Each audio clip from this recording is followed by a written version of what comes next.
Hey, Hello. Hello, welcome back to the stream. thank you. All right, how are you doing today? I'm doing very well. I'm still I'm working on the post-jam version for this game. All right, sounds good. Anything I should know about the game before I get started? Just maybe read the description just for fun. Gotcha. Okay. So, help Lori escape her lifelong home in her quest to leave ghostliness behind and become real. But to bust through the walls of this haunted mansion and leave her old incorporeal self in the dust, she'll have to get metaphysical. All right. So you were in charge of the code and art for the game? That's right. Cool. And there is just the web build, right? Yeah, just play the web build. Cool. Okay, I'll get that going. And in the meantime, I guess we can start with the regular interview questions then. Can you talk about your inspiration behind this game? Yeah, sure. Something you'll probably notice pretty quick when you boot up the game and when you play it for a little bit is that it's heavily inspired by Celeste. Ah, Um, nice. Celeste, both of the developers, so me and Seimei, both of us really love Celeste, and it's great inspiration for a jam game because it's pretty bite-sized in the way of like challenges in the game. Hmm. Yeah, absolutely. I think that yeah, Celeste is a great one to take inspiration from. If you're able to put together a platforming system, ooh, I like. Oh my god! Oh, I see. I see. You got the ability to like cling up and jump up walls. Um, That's right. Nice. So space, shift, or jump to phase. Okay. Um, so hang on. Is that jump or space to jump, shift or Yeah, you have to pick up one of those orbs first. oh okay. Okay. Oh okay. Huh? There's a surprising amount of whoa, okay, cool.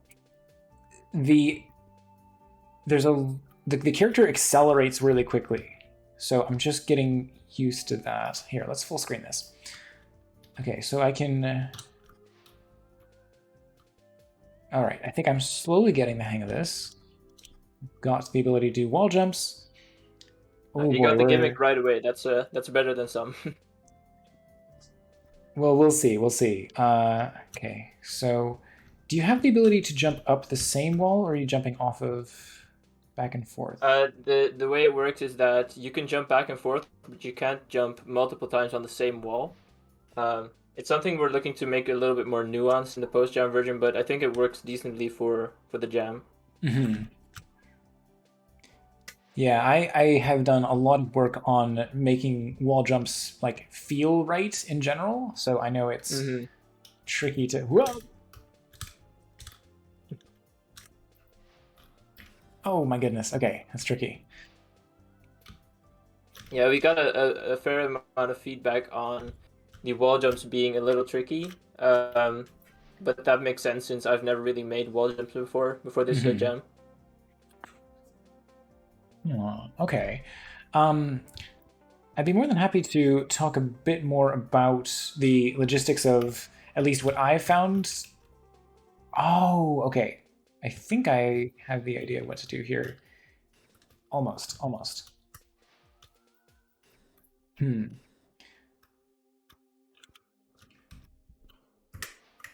Oh boy. It's definitely tricky, but this is really impressive. So, because the Brachio's Game Jam was just over a week, right?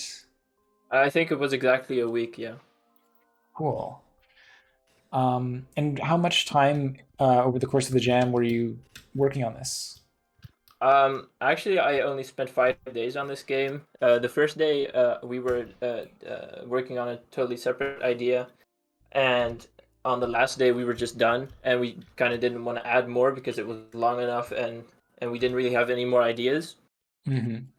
So yeah, I spent 5 days on this jam, and on those 5 days, I basically spent every waking hour working on it. But I did rest a lot, slept well and stuff like that. That's good. I'm glad that you didn't uh, exhaust yourself. That's always an important thing to keep in mind. Is Yeah, you don't want to burn out on a jam project. Yeah. Oh, okay. Huh? Okay, that was interesting. I fell off the bottom of the screen but didn't die right away. I think you'll see it as you catch up to the stream being live. Yeah, that's something that I kind of forgot to fix for the jam version because it's pretty simple. It's just like the death collider is too low on the screen. Like it's just that simple. Right. I do also notice that sometimes when you touch one of these orbs, like you don't collect it right away.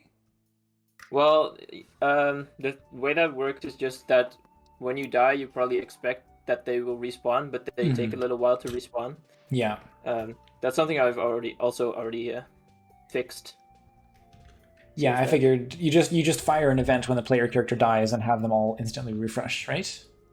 That's exactly what I did. Yeah. Cool. I think I know. No, darn it. You seem to have found a new tactic for this level. I wonder if it could work. Oh, I'm not even sure. Whoops. I guess there's another solution I should be exploring, which is just to. Oh no. Oh, the Okay, hitbox really screwed you there. All right, I see. I was acting a bit too cautious with these things, but I'm realizing that they don't hurt me when I'm normal. It's only when I'm incorporeal that that's the case.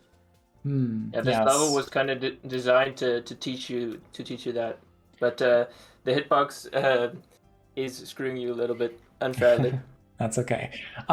So I see the intent with like you fall from here and drop down and land on this, and you're supposed to see that it doesn't hurt you. Right. The only issue is that because this first void thing is placed in this gap here on the left, it makes me think that I have to jump over these things. So that's the reason why I'm thinking that even this one on the right is something that I should be avoiding. So yeah, there's probably a clever solution for that. Yeah, something that involves kind of like tricking the player into like accidentally colliding with one of these things, and then like even just on a screen transition, like you could literally have it that the player like walks to a screen transition, and then one of these things is in their way, and they have to walk through to the other side of it. Yeah, for sure. Could be. Oh.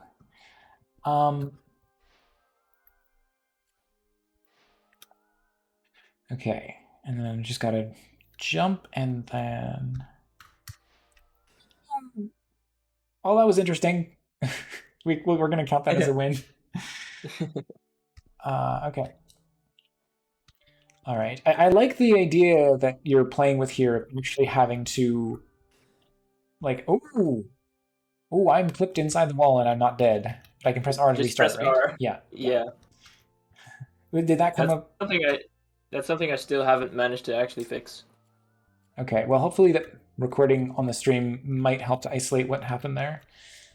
Yeah. Oh boy. Okay, cool. We made it. We're moving. Yeah, so this is great. Having this little intro to the skeleton blocks as you just walk out and land on it immediately, that perfectly tells me how these things function, and then they come back after a time. Yes, that was the intention. Cool. Well, that totally worked. All right. So we'll move on with our next question here. I guess you already touched a little bit on what your development process was like, but anything specific about? You mentioned that there was another idea that you started working on. Do you want to talk about that at all, or? You mean in the post-jam version? Well, you mentioned that the first couple days of development, you started working on something else before you went onto this idea, right? Right. Yeah. So the thing is, I am an AI major. Like I studied AI in university for a little bit. Mm-hmm. So I was like, okay, I have the credentials to make like a cool little weird AI game. But that just did not work out for the jam because it's just not enough time to do anything AI based, really. Mm-hmm. So that was a bit of a mistake, but it turned out just fine, luckily. So, do you want to talk a little bit more about what that AI based game was? Yeah, sure. So the idea was that I found on Google that Google itself has a database which you can access for free with like 50 million drawings or something like that. Mm-hmm. And Google also has some free, like I think open source code to process it and also then make it recognize the player's drawings, which I thought I could port like into Unity pretty easily. So it's like, okay, if Unity can recognize the drawings that the player made in the game, then maybe we can do something with that. So basically, I spent the first day trying to implement it into Unity, only to find out that support for TensorFlow, which is like a neural network programming library, is no longer there for Unity. So then I basically gave up. Well, that sounds like it's going to be really cool. I'm sorry that you lost support. Is there? Do you think you're going to come back to that project at any point? I don't think so. Just it's like a cool novelty idea, but outside of it, like a jam, for a full project, it's more fun to work on ideas that are less based on novelty, I think. Mm-hmm. Yeah, I know what you mean. Oh boy, I am looking at this level and what I think I'm supposed to do, and it's tricky. This level is like this whole jam game kind of covers the spectrum of difficulty from really easy to really way too hard. Yeah, yeah, that's totally understandable. Happens to everybody.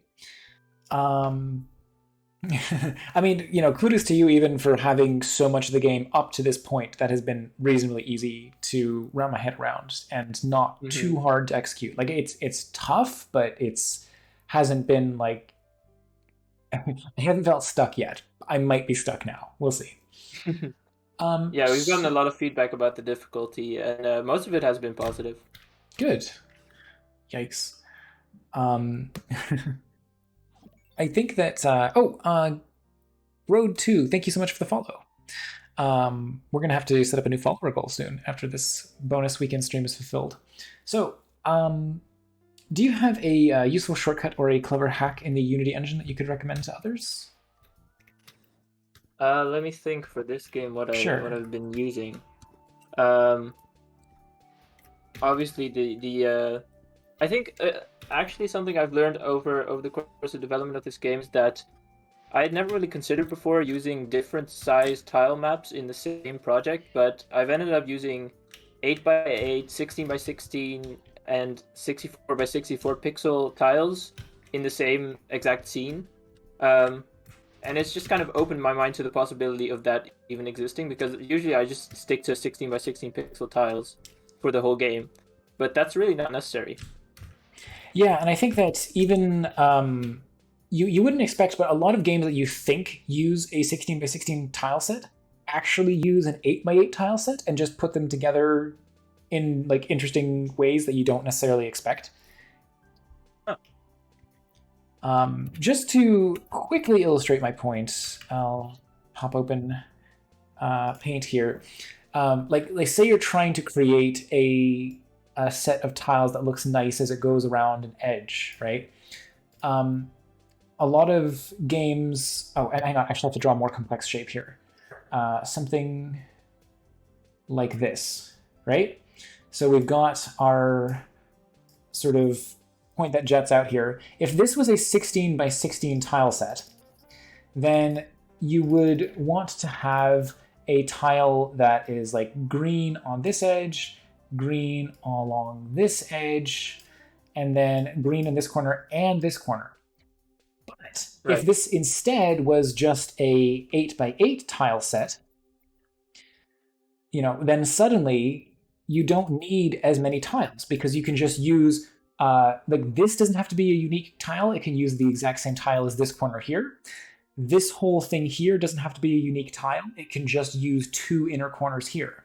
So it definitely looks better to create unique artwork for all possible tile situations. But if your overall game looks 16 by 16, it can actually be 8 by 8, and you can get away with using half as many tiles. So I've never seen that before. That's awesome.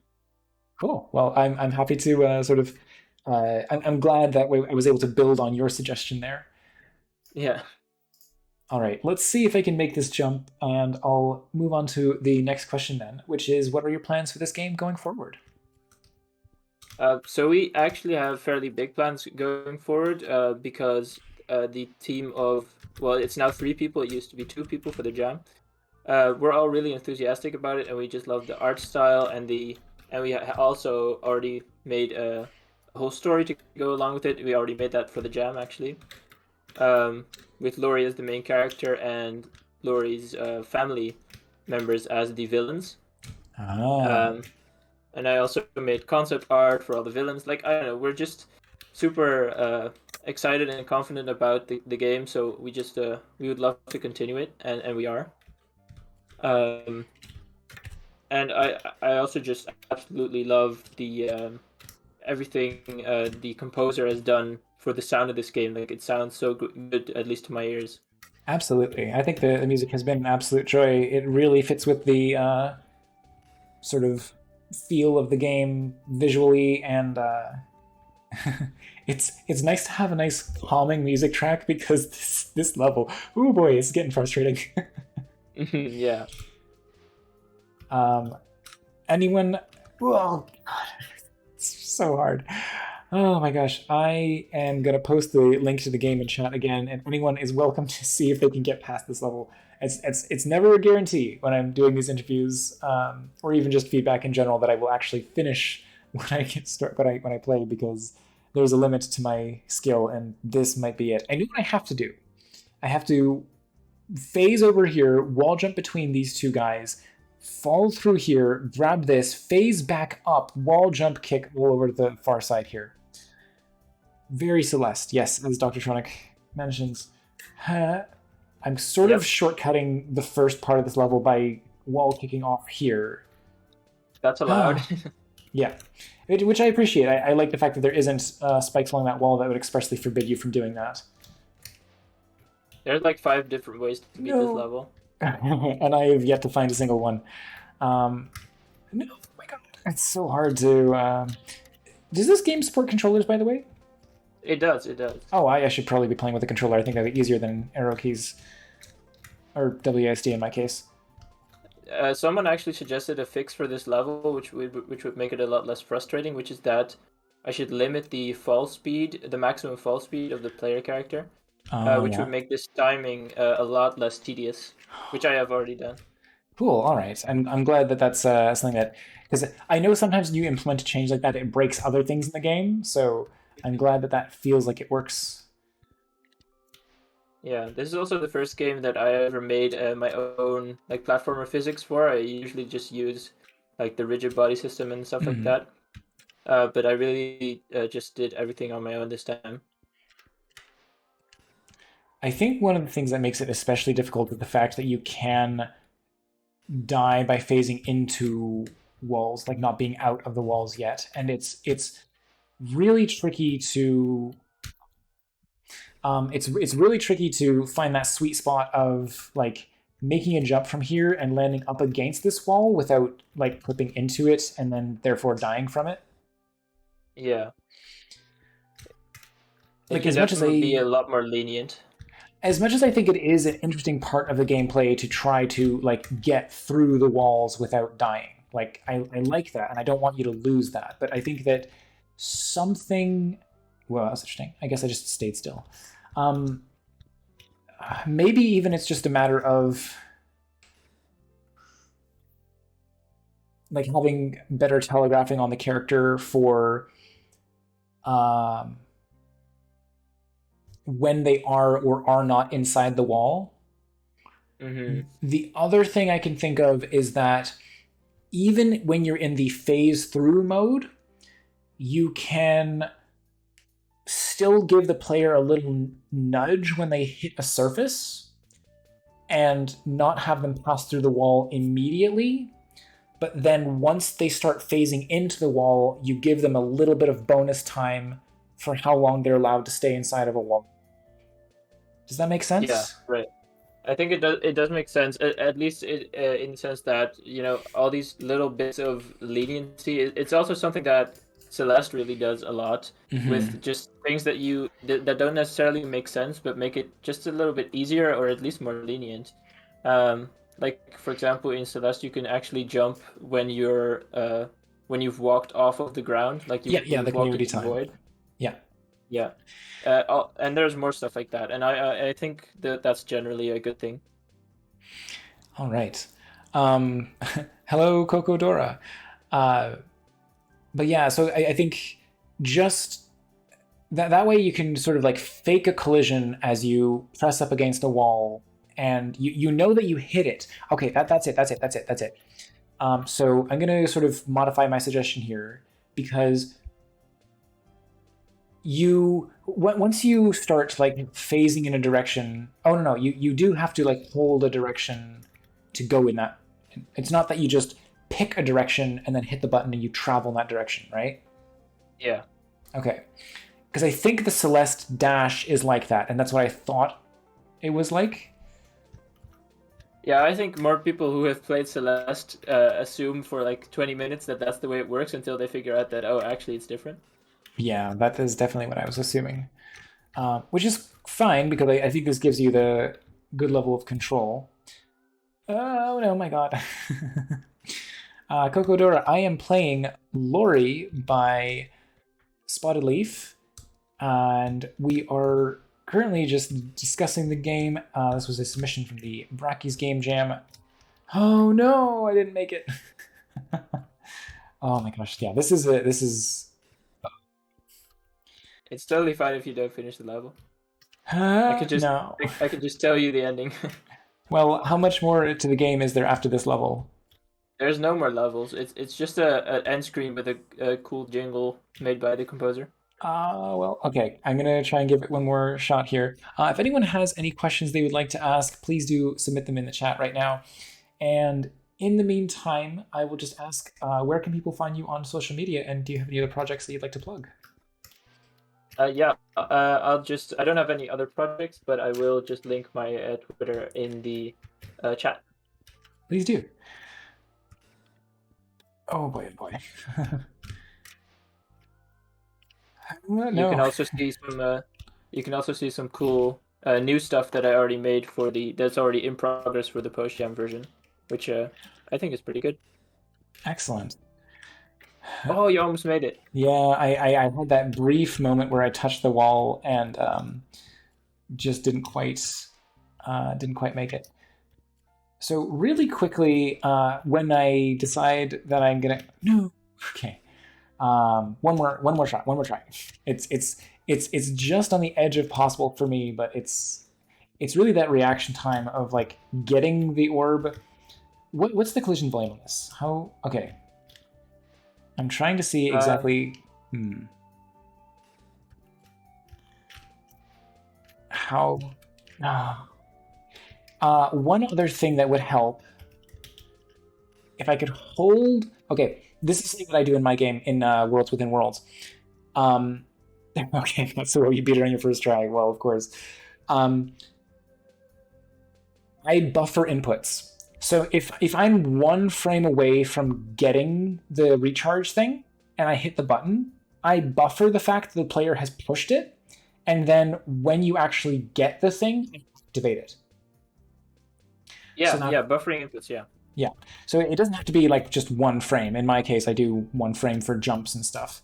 But no, that's really part of what's making this so tricky is the fact that I'm trying to no like grab it as I fall and then hit the button in time. Yeah, I think with Finally, buffering. Oh, you got it. I You did. got it. Now you can see the wonderful end screen. There we go. Oh, we did it. All right. Cool. Well, that's perfect timing, though. Any last questions from chat about the game um, before we wrap up here? But yeah, if you do end up making another post jam version of the game, I'd be more than happy to give it a try. And just before we sign off, I'm gonna share some rapid fire wisdom on what I found in wall jumping, we're going to hop on to the secret build version of my game, just so I can show off some of the stuff that I'm describing in practice. But yes, Cocodoro, that was made in Unity, and Yep. this is made in Game Maker Studio.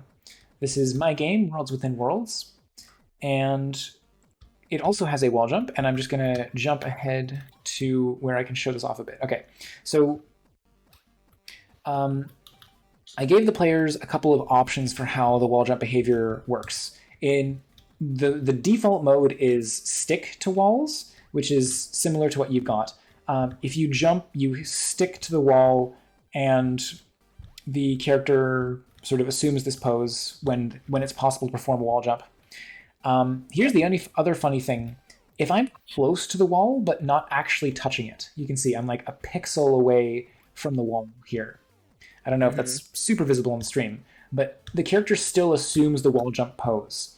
And that means that in a situation like this, what I'm doing is I'm holding to the right, and the character isn't actually touching this wall. They are getting really close to it, but not quite. And by allowing the character to perform a wall jump when they're close to a wall, even if they aren't actually touching it, it gives you a better chance to perform consecutive wall jumps.